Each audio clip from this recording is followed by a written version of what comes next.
नमस्कार, मी सूरज सर तुमचं icon training इन्स्टिट्यूटच्या YouTube चॅनलमध्ये सहर्ष असं स्वागत करत आहे. ई काउन्सिलिंगची प्रोसेस 15 तारखेपासून सुरू झालेली आहे. यावर्षी बरेचसे चेंजेस सैनिक स्कूल सोसायटीने किंवा NTA वेबसाईटमध्ये केलेले आहेत. यामध्ये एक चेंज असा केलेला आहे की वेटिंग लिस्ट हा एक कन्सेप्ट सैनिक स्कूलने यावर्षी दिलेला आहे. तो काय आहे, खरंच त्यानुसार आपण ई काउन्सिलिंग करायचं आहे का? तर आत्ताच आपण त्या गोष्टी सांगू शकत नाही, कारण याच्यामध्ये अजूनही अपडेशन चालू आहेत. त्याच्यामागचं एक डेमो तुम्हाला इथं मी दाखवतो की तुमच्यासमोर आत्ता जी विंडो दिसत आहे ती वेटिंग लिस्टची आहे. याच्यामध्ये तुम्हाला काही गोष्टी ह्या सिलेक्ट करायच्या आहेत. सो मी इथं एक अदर स्टेटचे सैनिक स्कूल सिलेक्ट करतो आणि त्यानुसार कॅटेगरी असेल, होम स्टेट, अदर स्टेट आणि जेंडर या गोष्टी चेक करतो. बघा, क्लास इथं मी क्लास VI घेतो. स्कूल टाईप घेतो एक्झिस्टिंग सैनिक स्कूल, म्हणजे जे सैनिक स्कूल गव्हर्मेंट आहे 33 सैनिक स्कूल ते इथे तुमच्यासमोर येतील. एक्झिस्टिंग सैनिक स्कूल याच्यामध्ये आता मी इथं या ठिकाणी रेवा हे सैनिक स्कूल घेतो, जे MPचं आहे. MPचं सैनिक स्कूल घेतो. कॅटेगरी जे आहे तर मला इथं अदर स्टेटमध्ये चेक करायचं आहे, त्याच्याऐवजी मी होम स्टेट चेक करतो. कॅटेगरी चूज करतो, जनरल कॅटेगरी, आणि जेंडर इथं सिलेक्ट करतो बॉईज. इथं सर्च करतो.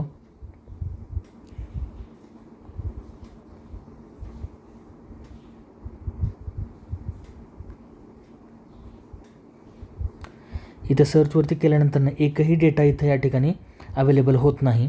म्हणजे रेवा मध्य प्रदेश इथं होम स्टेटमध्ये विद्यार्थ्यांची संख्या असायला पाहिजे होती, पण ती नाही आहे.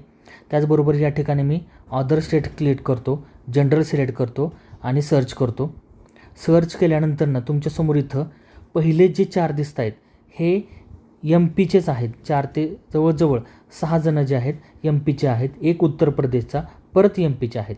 म्हणजे जनरली काय राहतं की ज्यावेळेस तुम्ही अदर स्टेट घेता त्यावेळेस होम स्टेटच्या जागा अदर स्टेटला जागत नाहीत. म्हणजे सातारामध्ये जर 67% जर कोटा आहे होम स्टेटसाठी, 33% अदर स्टेटसाठी येतो, पण तिथे 33मध्ये सातारचे कॅन्डिडेट जाऊ शकत नाहीत. हे आत्तापर्यंत होतं. आता याच्यामध्ये काय झालेलं आहे माहिती नाही आहे, पण या ठिकाणी मात्र अदर स्टेटलासुद्धा सेम स्टेटचे विद्यार्थी इथं आलेले आहेत. त्याच्यामुळं पालकांनी घाई करू नका किंवा याच्यावरून तुम्ही तुमचे जे सैनिक स्कूल्स आहेत ते अलोकेट करत बसू नका.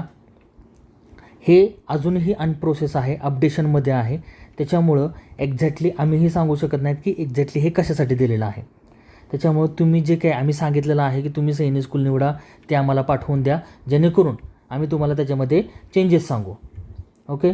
सो याच्यावरती जास्त विश्वास ठेवण्यापेक्षा 20 तारखेपर्यंत ह्या सगळ्या काही गोष्टी क्लिअर होतील, त्यावेळेस आपण त्याच्यावरती अपडेशन करूयात. 21 तारीख ही लास्ट डेट आहे.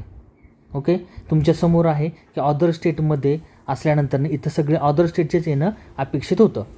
फॉर एक्झाम्पल आता आपण सातारचं घेऊयात. या ठिकाणी मी तुमच्यासमोर क्लास 6 घेतलेला आहे. एक्झिस्टिंग सैनिक स्कूल सातारा सिलेक्ट केले, होम स्टेट, जनरल आणि बॉईज. आता याच्यावरती मी क्लिक करतो सर्च बटनवरती. बटनवरती क्लिक केल्यानंतर सगळे जे आहेत ते महाराष्ट्राचे येणं अपेक्षित आहे. सो बघा, या ठिकाणी पूर्ण हे महाराष्ट्राचे विद्यार्थी आलेले आहेत. याच्यामध्ये कुठलाही अदर स्टेटचा दिसत नाही. हे झाले होम स्टेटचे. आता आपण इथंच या ठिकाणी अदर स्टेट सिलेक्ट करूयात. या ठिकाणी बघा की मी महाराष्ट्र सिलेक्ट केलं, एक सातारचं, अदर स्टेट सिलेक्ट केलेले, जनरल सिलेक्ट केलेले आणि बॉय सिलेक्ट केलेलं आहे. तर या ठिकाणी हे सगळे जे आहेत ते कर्नाटक, बिहार, गुजरात, महाराष्ट्राचा एकही नाही. तुम्ही कुठल्याही याला गेला तरी पण त्या ठिकाणी कंपल्सरी हे सगळे अदर स्टेटचेच आलेले आहेत. पण ज्यावेळेस मी MP रेवा सिलेक्ट करतो आहे आणि परत एकदा ती प्रोसेस तुम्हाला दाखवतो. या ठिकाणी बघा, मी MP सिलेक्ट केलेला आहे, रेवा, अदर स्टेट सिलेक्ट केलेलं आहे, जनरल सिलेक्ट केलेलं आहे, बॉय सिलेक्ट केलेलं आहे आणि सर्च बटनवरती क्लिक केल्यानंतर या ठिकाणी मला सेम MPचेच विद्यार्थी दिसत आहेत. ओके. सो मगाशी जे मी सांगितलं की ज्यावेळेस मी सातारा ऑदर स्टेट सिलेक्ट करतो आहे त्यावेळेस मला महाराष्ट्राचा एकही दिसत नाही, सगळे ऑदर स्टेटचे दिसत. त्याचप्रमाणे ज्यावेळेस मी मध्य प्रदेश रेवा सिलेक्ट करतो आहे, ऑदर स्टेट सिलेक्ट करतो आहे, त्यावेळेस मला MP सोडून बाकी सगळे स्टेटचे दिसणं अपेक्षित आहे. पण या ठिकाणी तसे नाहीत, सगळे MPचेच पहिले 6 आहेत, परत एक उत्तर प्रदेशचा, परत MPचा. याप्रमाणे तुम्ही आत्ताच याच्यावरती विश्वास ठेवू नका. ओके. सो जसं मी पहिल्यांदा सांगितलं की अजून बरेचसे चेंजेस याच्यामध्ये येणार आहेत. हे चेंजेस जर तुम्हाला पाहिजे असतील तर तुम्हाला आयकॉन ट्रेनिंग इन्स्टिट्यूटच्या यूट्यूब चॅनलला सबस्क्राईब करून ठेवायचं आहे, जेणेकरून तुम्हाला नवीन नवीन अपडेट्स मिळत राहतील. धन्यवाद.